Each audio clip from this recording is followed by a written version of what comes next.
भाजपच्या विजयामध्ये ईव्हीएमच्या घोळाचा मोठा वाटा असल्याचा आरोप करणाऱ्या आम आदमी पार्टीनं आज विधानसभेत दिल्लीच्या चक्क ईव्हीएम मशीन्समध्ये घोळ घालणं शक्य असल्याचं दाखवून दिलंय. सौरभ भारद्वाज यांनी दिल्ली विधानसभेमध्येच एक डेमो दिला आणि ते आपचे आमदार पण आहेत, टेक्नोक्रॅट म्हणून पण त्यांची ओळख आहे आणि ईव्हीएम मशीनमध्ये घोळ कसा घालता येतो हे त्यांनी प्रत्यक्ष दाखवलं. आता ईव्हीएमवर केंद्रीय निवडणूक आयोग नेमकी काय भूमिका घेतो हे पाहणं औत्सुक्याचं ठरणार आहे. आणि मोठी नाट्यमय घडामोड घडली दिल्ली विधानसभेमध्ये आज, जेव्हा ईव्हीएम टॅम्पर कसं करता येऊ शकतं हे एका सत्तेमध्ये असलेल्या पक्षांनी सिद्ध करून दाखवलं. पाहूयात काय घडलं.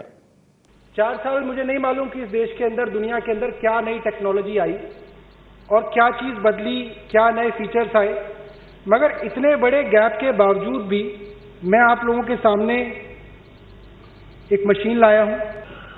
इस मशीन के अंदर टेक्नोलॉजी वाइज में